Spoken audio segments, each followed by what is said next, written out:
Good Friday morning and welcome to the special edition of WMBD This Morning. I'm Mark Wells. And I'm Shelby Roberts. We are your local weather authority. Our team is continuing to track flooding across the area. You know, Mark, we've been seeing this as river levels begin to crest. A lot of people are starting to prepare. Yeah, we did have a break in the rain like Lauren said, but there's more to come. We start this morning in Henry, Illinois. Our reporter Allie Reed is live there with a look at where the river levels are now.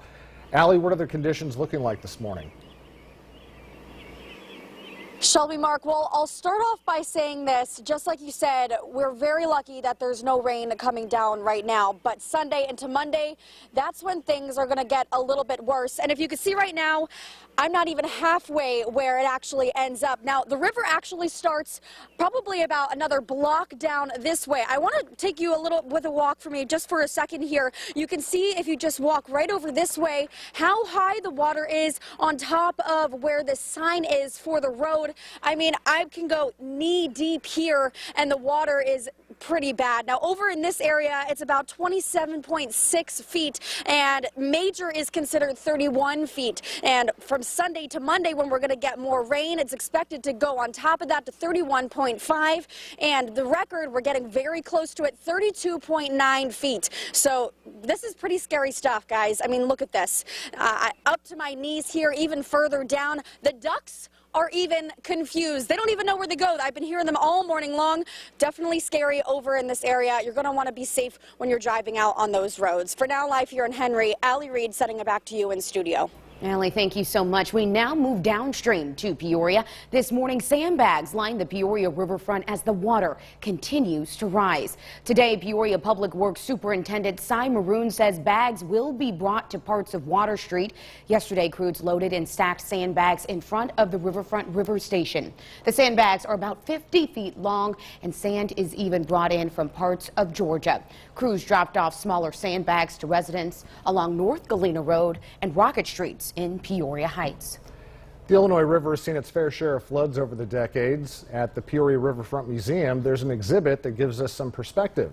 The exhibit highlights floods throughout history, starting with the flood of 1943. A series of educational exhibits display the levels of the different locks and dams. The main feature shows how the rising river affects the Peoria downtown area. Into the downtown area that currently exists. You can also, with the locks and dams, you can interact with that and the kids can play with the boats and create their own lock. The Illinois River Encounter also features models of floodwater throughout Peoria. Yesterday, WMBD's Rebecca Brumfield spent some time talking with people in Chillicothe. Many homeowners there are packing up their belongings and preparing to evacuate. She continues our team coverage this morning. Yeah, that's right. I spoke with residents here on Thursday in Chillicothe, and they live along the Illinois River. And as you can see, the water here has grown immensely. Kara Henderson rents this house here. Now, she tells me that just overnight, the water rose almost 4 feet. She says she used to be able to walk this whole staircase, and now that's not an option. Kara Henderson has lived in her home right off of the Illinois River for just 2 years, though she has lived on the river for over 10.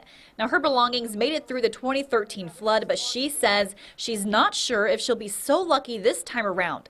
She's already moved her car from the carport, closed off her basement, and moved her valuables to a safer place, all in preparation for the flooding to get worse. The flooding's just making me actually very stressed, and I'm not sure if I should go ahead and pack up and leave yet, or just wait through Saturday and see where we stand. The waters will continue to rise here along the Illinois River and along other rivers in central Illinois. Now, time will tell how bad this flooding will get, and Kara Henderson says she'll make the decision on whether to stay or go on Saturday. Reporting in Chillicothe, Rebecca Brumfield, back to you. It's not just the Illinois River causing issues. The Mackinac River is also creeping up. This morning, the bridge on DMAC Road going over the Mackinac River is closed and covered with water. Other roads in Deer Creek and Mackinac are also closed this morning. In addition, many farm fields are flooded. We spoke with a man who's been living in Mackinac for years. He says these floods are devastating to the community. Oh my God, not again. Every time I go over this bridge, I always glance over the river, and last time it was maybe about 3 feet from the bank, top of the bank, and we must have had a lot more rain than I thought. Because It's over the banks now. Some incredible footage there. Now, our Twin Cities newsroom has been covering flooding in that area. Actually, a preschool in Bloomington has temporarily closed because of water inside of the building. This morning, staff members are working to clean up Noah's Ark in order to get back to business. And on a Facebook post, the school says it's not sure how long that cleanup will take, but right now there are some plans in case it takes longer than the weekend. The school will keep families informed on its Facebook page and classroom Shutterfly accounts. Now for the latest on what to expect with this severe flooding, let's check in with meteorologist Lauren Rainson. 5:06. Great news is yes, we are catching that nice lull in the showers this morning on the Goods Furniture Sky Camera. 5:55. That's when the sun will officially greet us. Other than a couple of isolated showers near the Mississippi River and west, we are quiet all across the central Illinois area, which is exactly something we like and need to see because that same stalled out system is slowly but surely sliding off to our southeast. There's another cold front to the west that will be bringing back more periods of wet, stormy weather, the start of the new work and school week. But as far as today goes, by no means a washout. Much of the daytime we will keep quiet under a mostly cloudy sky. I still wouldn't rule out a stray shower or two, especially during the afternoon, although we will hold that to a 20% chance for that. Same goes for early tonight. Other than that, keeping those clouds in check. It'll be a pretty close call depending on how far north Saturday's rain moves north of I-70. Keep in mind Interstate 70 is across southern Illinois near Effingham to St. Louis and on south. That's where the rain's going to be at. Some forecast models want to push that toward I-72, which is also just south of our forecast area. We're going to stay dry tomorrow under a little bit more sunshine. We'll go with a partly cloudy sky. Cool start, upper 40s, lower 50s. 50 Canton to Havana, Lincoln, 47 Bloomington, Normal, Lexington.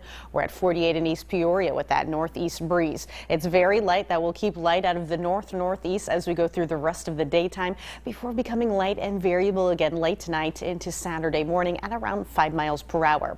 Temperature wise, running a few degrees below average. Typically we see highs just shy of 70, well, about 10 degrees below that. Highs near 60.